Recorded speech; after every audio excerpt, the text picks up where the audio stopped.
Hello, folks. I'm meteorologist Tom Kvick, and I fooled you today. I started off with some different graphics instead of the tower counts. We'll get to those in just a minute. I wanted to show you some of the low temperatures registered this morning. Most people had a freeze, so probably 90% of the folks in Central did have a freeze this morning. You can see the readings there.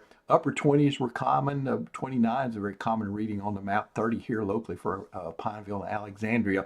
And DeRidder Airport, at least, escaped the freeze. A few folks' observation points I've got down in St. Landry escaped the freeze as well. Now, tonight will be chilly again, but not quite so, several degrees warmer. So this is tonight's story. Saturday morning lows, 35 here locally. You see most temperatures are not freezing. In fact, the risk of that, I think, is less than 20%. So we average about 35. 30 may be the lowest, even though that's not on the map. I do have a couple of 32s over in the eastern areas, 33 for Jena and Winfield. So that would be kind of the slice of Cenla that if there's a freeze tonight, that would be the most likely place. And it will be a light freeze, 1 to 4 hours duration if you get the freeze at all. Look at that record in 1950, by the way, 17 degrees. Good thing it's not that cold. All right, Friday, Alexandria Tower Cam here, Cenla Broadcasting, beginning to see some high clouds come in from the west and southwest here over the area. The view looking toward the west. Likewise in Jena, seeing the same type of sky with the high clouds. Now, over in Leesville, we're seeing a little bit more cloudiness along the horizon there because the clouds are coming from that direction. First, we'll see the high and mid-level clouds. And then after midnight, we'll start to see some low-level clouds sneaking in, and that will determine those temperatures that I just showed you there. Kind of keep it up after the clouds. So I think tonight's lows will be registered around the midnight hour. So coming up, we've got rain for your weekend. Details coming there, and temperature roller coasters that we will ride over the next week as well. Looking at your radar, we do see some echoes back off to the west of us, moving toward the northeast, and so that whole pattern will be moving in for the weekend as the weather changes up once again for just in time for your weekend. In fact, here's the cold high right here. Another storm system digging into the east, though. This is the source of the chilly air. Notice in that southwesterly flow, we're getting clouds increasing across Oklahoma down into Mexico. That's with a little disturbance aloft. Remember those disturbances up there, they lift the atmosphere. And if there's any moisture at all, and there is, even though the dew points here at the surface have been very low, indicating very dry air, there is still always some moisture in the air. We never have 0% humidity, folks.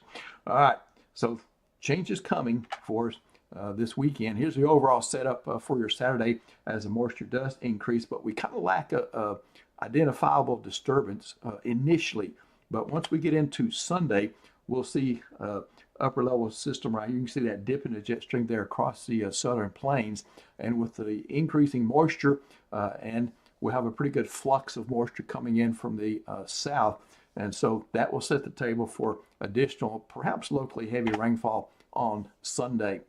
All right, so Futurecast, here's how it plays out for the deer hunters. Saturday morning early, hit and miss showers possible and sprinkles, nothing heavy, no storms expected at that time. But then as we move into the afternoon hours, maybe less, but your evening plans, they've got some errands or some entertainment to do. We've got still some pesky rain chances lingering into the area.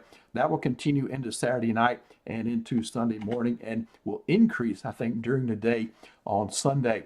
Saturday rainfall pattern ranging from about 20% across the say is from LaSalle into Catahoula, Concordia, south into Avoyelles and St. Landry, 30 to 40% elsewhere. So we average about 30%. That's what I'll put on the 7-day. Amounts less than an inch. So heavy rain not expected to begin on Saturday. In fact, you see many folks will probably miss the rain on Saturday. So take that into your plans into account. Flash flood risk on Sunday increases with those heavier rainfall totals expected with a better overall setup at the surface and aloft. But this is a slight to marginal risk there. That would be levels 1 and 2 out of 4. So your 7-day forecast then, there's an average of 30% on Saturday. Not overly warm Saturday. I still think we'll be in the low 50s, maybe middle 50s for some locations. We'll start warming up Sunday. That will add a little instability. Everybody gets wet sometime Sunday or Sunday night. 2 to 4 inches of rain is possible in the area in that one, which is less than what we had in the previous one the other day in many locations. Monday, scattered rain continues as the warm-up continues there. We will see the next front come in Tuesday. It's a pretty good front, definitely decent, even for this time of year. I'll put 30% with an AM quantifier there as it front comes in. I think the rain chances will be taken quickly out of the area. Notice it starts to turn cooler there. So there's the temperature roller coaster I was talking about.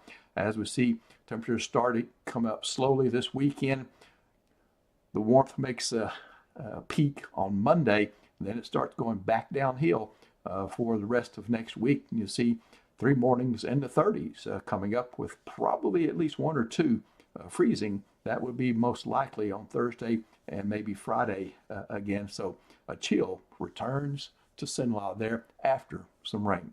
Right, I think Nick Mickels will be around maybe Sunday, but I'll do a stream sometime during the late part of the afternoon or early evening for you tomorrow. So I'll be around tomorrow for the stream at that time, and of course in the Forecast Center.